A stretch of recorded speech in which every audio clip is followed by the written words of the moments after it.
Welcome back to another episode of Teen Talks Podcast, episode number 29. We are rolling, Laura. We are. I have my good friend Laura, my new friend. New friend. Nicholas's trainee, and I'm glad you came on because I was like scrambling to get a guest on for this week. So it's actually Wednesday, and this is coming out Friday, which is like the most last minute podcast I've ever done, but you came in clutch. I'm excited to talk about your craft. First of all, introduce yourself. Hey everyone.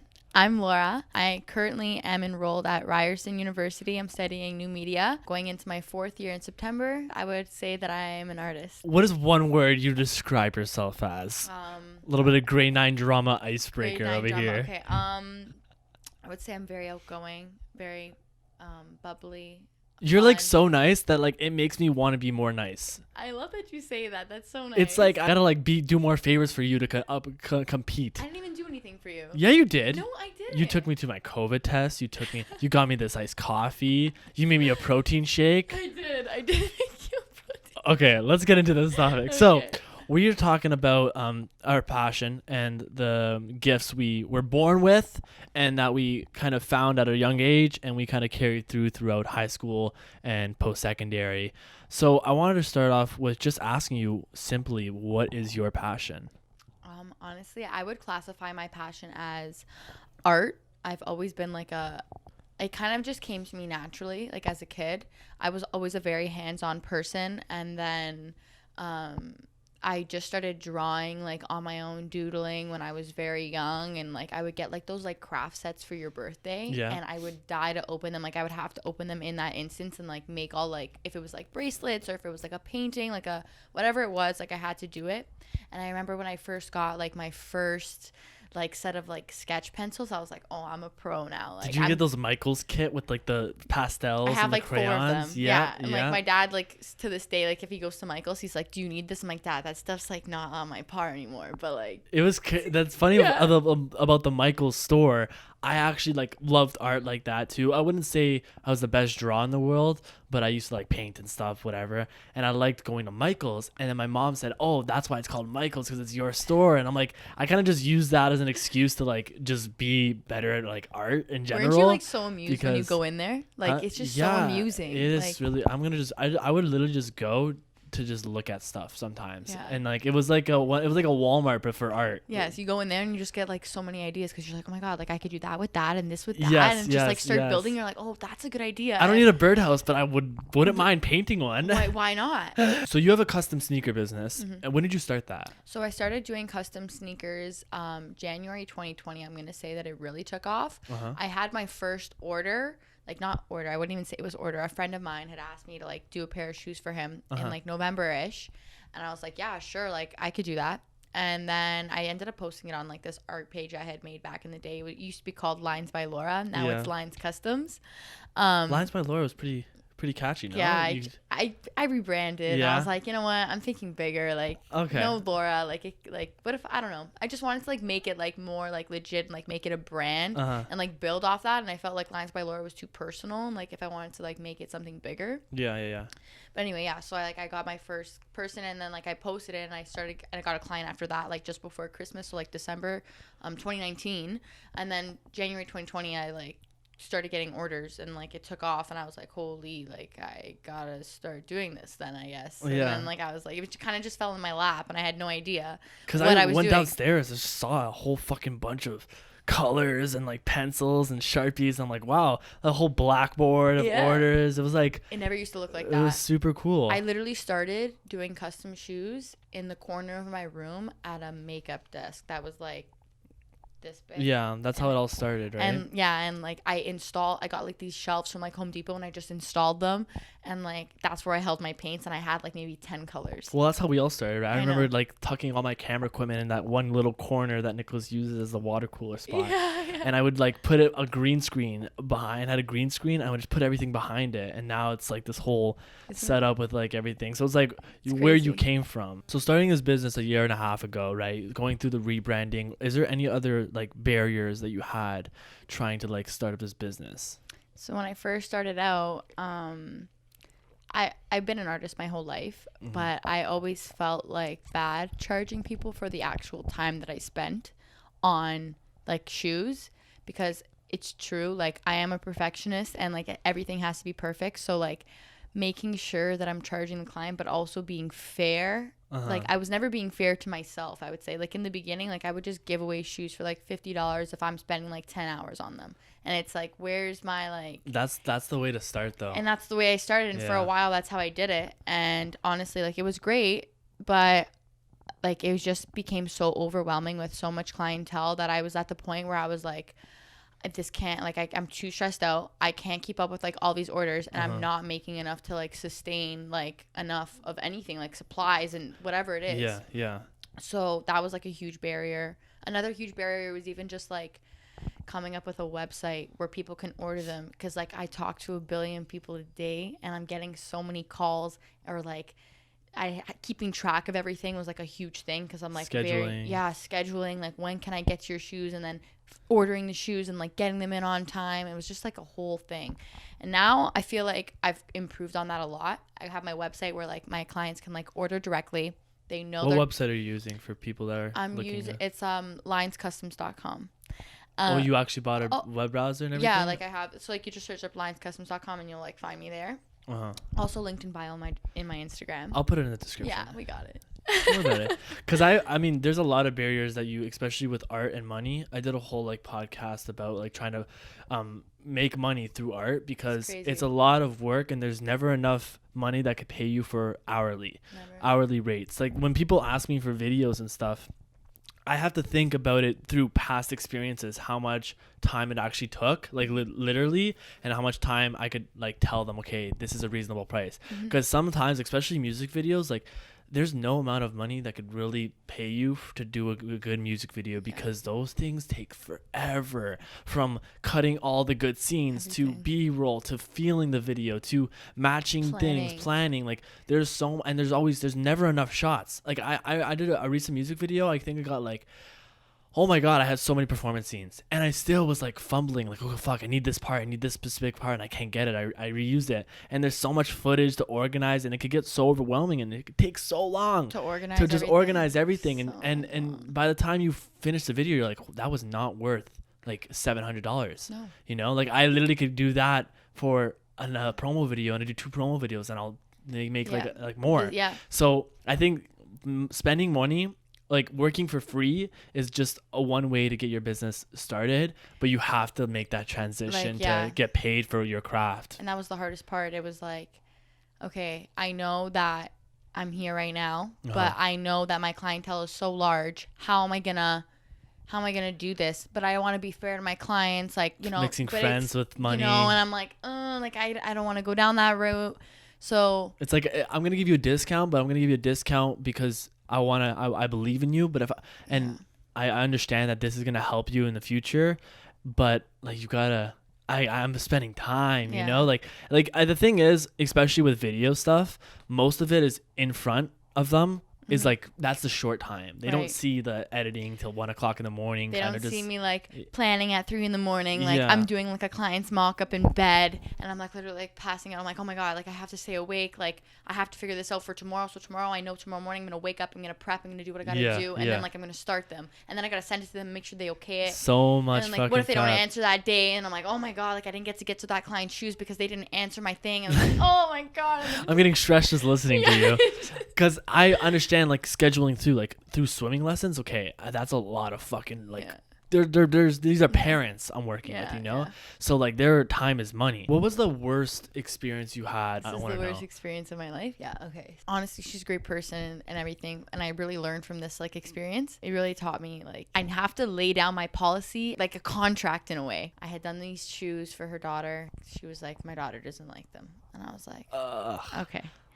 So in my head, I'm like, okay, so I either can sell these, right? Just put them on my Instagram and like sell them, or I can strip the whole shoe. Yeah. And buy them a new shoe, and like that would be coming on my pocket. Like obviously, like that too. Like if a client's unhappy, that like means like that hits me, and I'm like, me too. Okay. Yeah. So like, what do I got to do to like make you happy? Like I need to make you happy. Like what am I gonna do? So she's like, can we like start over? So in my head, I'm like, okay, so I can either buy a new pair or I can strip them. I ended up stripping the whole pair of shoes. Stripping meaning like just stripping. erasing. Like I took acetone to it, and acetone like removes paint. And I took the whole shoe was covered in paint, like the stitching, everything. So I stripped the whole shoe, all the leather. Took off all the paint. It took me 7.5 hours.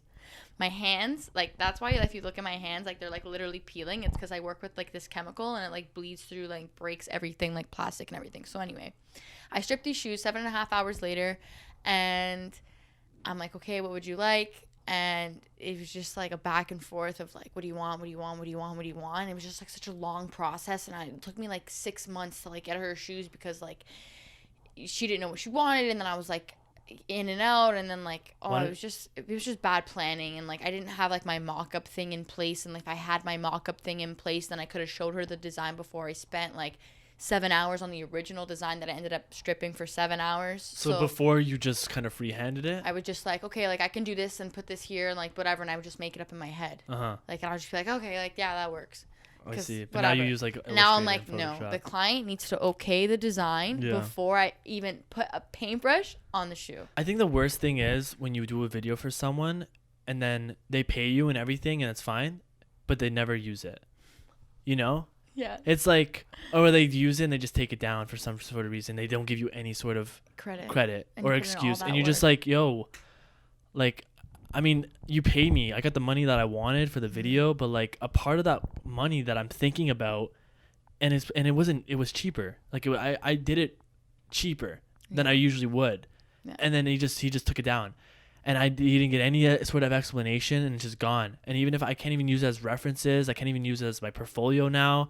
It's not even my work, and it's not out there. And it's like, yo, what the fuck? I just spent like so fucking long. It's just like a slap in the face in a way, because like you put all your time, your energy. People don't realize. And the videos were good too. First time I gave them a video, this guy was boosting me so much. Like the guy was like, now I know why you're gonna win an Oscar. I was like, it was my first music video I did, and I was like, what the fuck? This is sick. And I really enjoyed that music video. I did a second one. He didn't turn out as good as it was. I was kind of unorganized with it. I had other projects to do, and I wasn't rushed, but I just put in a lot of time into it because I was trying new things. And he told me to strip all of it. Like I did these animations were fire, and he didn't like it because it's too gimmicky. I agree, but I was just trying something new. It's been like a whole 3 days learning how to do the fire, animating it, spending all that time, and it just stripped it all. And I had to eat that and say like, hey, fuck it, I gotta make it happy. And then I did all of that just for it not to be public. Yeah. It's such a like, you know what I'm saying? It's like, people don't realize like how much time and effort, energy, like your artistic vision, like you have an artistic vision, and a lot of times my clients are like, I don't know if I'm telling you too much or whatever. I'm like, yeah, please that's what tell I was me gonna more. ask you. I'm like, please tell me more. How do you really come up with your ideas when you're doing shoe designs? So, because there's so many people that do it nowadays, it's becoming like the new lash technician. Yeah. The thing is, lash technicians are like a course you take and you have to like buy whatever, and there's a bunch of people in the area. But for like designing shoes, that takes actual like talent and skill. Yeah. I'm not saying that lash technicians don't take skill. Yeah. I'm just saying being an artist and drawing, for people like to like want to buy it, and, like, it's not like a you. machine or something, or like a course and just practice. Like that's just all artistic integrity. How do you come up with these ideas? Well, so the client, when they order the shoe, they tell me like what they're looking at getting. If they have no idea what they're gonna get, I'll throw some ideas out there that like I like kind of like brainstormed already. But usually they give me an idea. Like I just did those Dr. Seuss pair. Yeah. The girl was like, I want to do a Dr. Seuss pair. I want thing 1, thing 2, Cat in the Hat.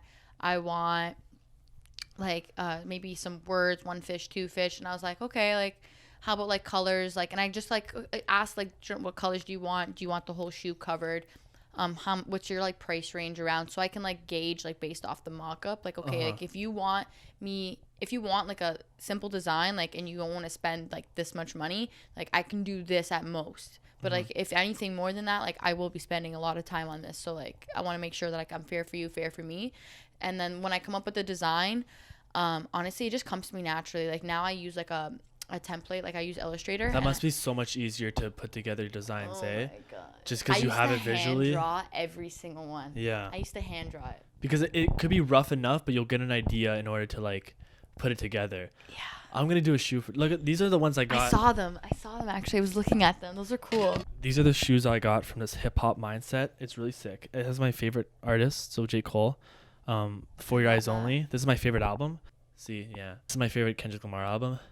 Yeah, those are dope. And these are my 2 favorite artists. Can you see it? Yeah. I have a whole album wall, as you guys could see in the background of hers. A little Born Sinners back there. But I love like decoration through shoes, and I just got them for decoration.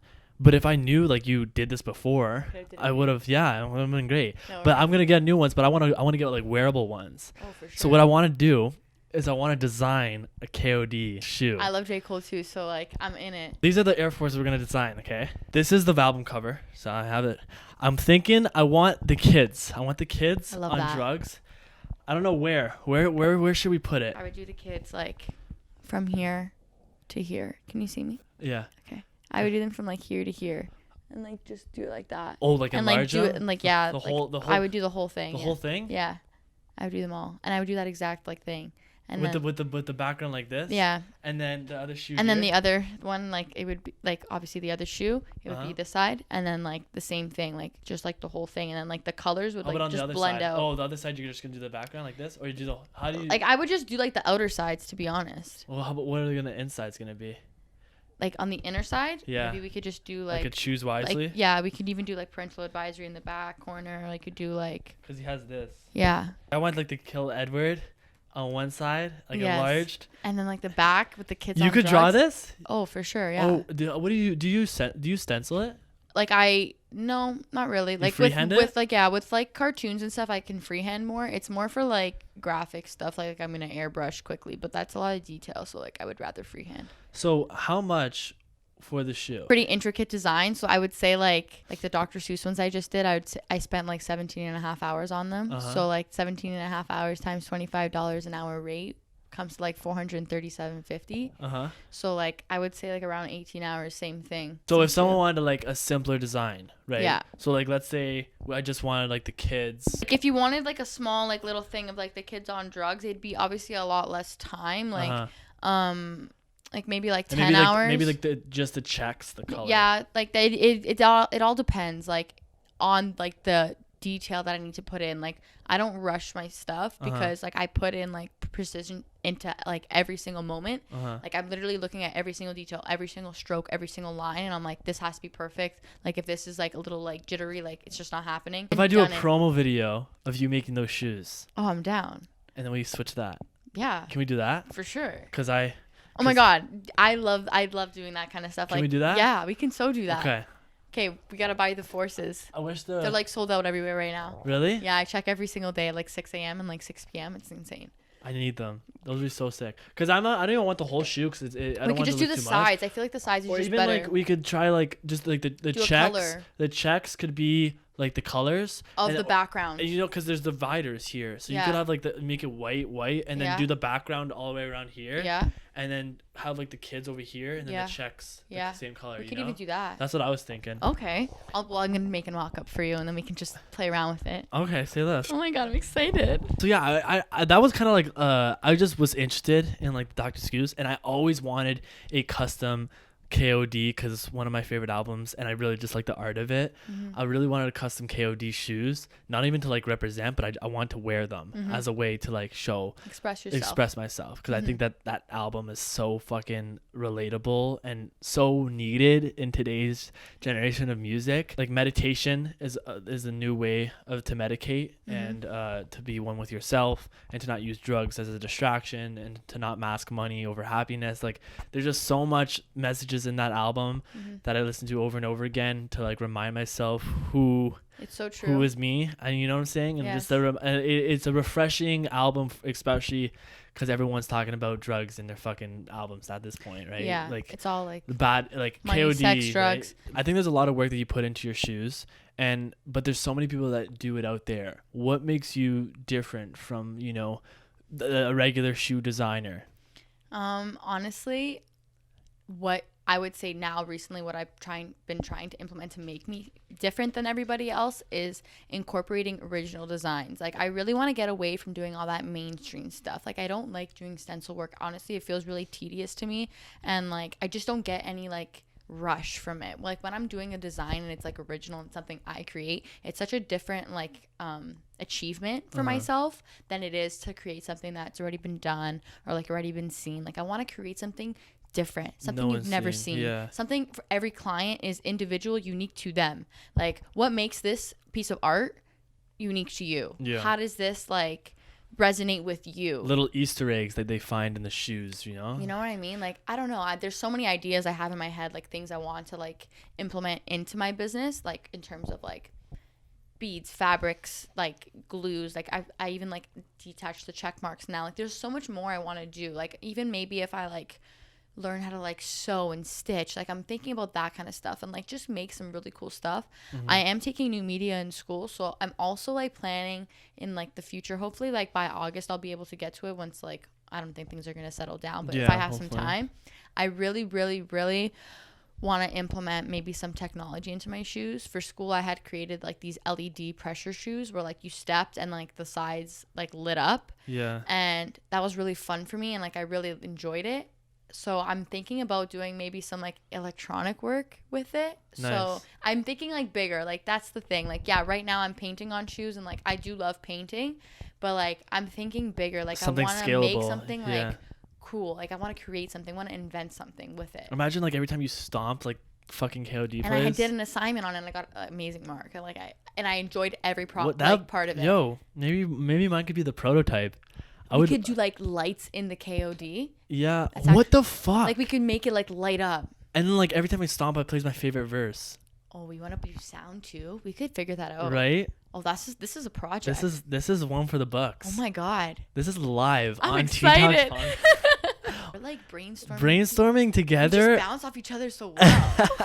You want to be the co-host? I mean, should I? Small business, like you print something on a cup and it's like you're printing your logo and it's just your small business. Like, no, that's not. You dye socks that you buy from a store. It's like, oh, okay, I guess so, right? But putting in work to these shoes, every person that paints shoes and like has a hidden talent of like art, like that's fucking dope to me, you know? Like instead of, it's like a modern day canvas, a shoe, you know? Like people don't want to put pictures on their wall, but they're literally walking in art. So might as well throw it on their shoe and show expression. And I'm a big fan of tattoos too. Yeah. So you have a temporary tattoo every time you put on a shoe. And you can get a new pair every time you want. You could take them off when you want. Exactly. I think there's shoes in general are expressive to a person. So making a custom shoe is worth it to me. Right. Obviously, I wouldn't fucking wear these shoes because these are white Vans and I wouldn't want this to be destroyed. Which is crazy because I was looking at like doing like merch and stuff and like I was like, if I create an original design, can I slap it on the back of like a jean jacket or a jean pocket and like just stitch it on to like the client's like jeans or whatever it is. And they were like, it's really hard to print on jean. It's really hard to print on this. Like, it's all these like complicated things. Like, you should stick to one color. Like, you shouldn't like get too detailed with it. I'm like, like it's just like a whole process. Yeah. Like, there's just so much behind it. And like, I have so many ideas in my head. It's so hard to like get through my day sometimes because I get so distracted and off track. And I'm like, oh my God, I should do this and I should do this. And I'm like, oh my God, no, wait, I have to do this. And like, that's a creative mindset. Yeah, it's like you're never done with a task. It's always like, oh, there needs to be more of it. Anyways, yo, this is great. Thank you for coming on. I'm gonna definitely hit you up with those shoes. Maybe we'll even do like a whole series on the channel or something. Like I could like document everything. That would be cool. Stop. I'll definitely do it. That'd be amazing. Because as like something to like in return, you know, because I always wanted these shoes. This is great. I'm definitely gonna hit you up with like the KOD shoes, and we're gonna try it. I want those lights in there. That would be so fucking dope. I'm gonna you know what, I'm gonna start doing research, and that's what's crazy. Like, you're gonna send me home right now and I'm probably gonna go make it online. Oh my God. TikTok, Lines.customs, and that's really it. If you have any questions, send me a DM. You can visit my website. It's Lines.customs.com, or click the link in my bio on my Instagram. And I'll put everything in the bio, website, all of the above, to, you know, just push people there if they're interested in it. You gotta send me some cool pictures because I gotta put it in the thumbnail to show the art. Cool pictures of shoes? Oh yeah. Oh dude, I got plenty. We're good. Okay, Laura, thanks for coming on. That's another episode of Teen Talks Podcast. Thanks for watching.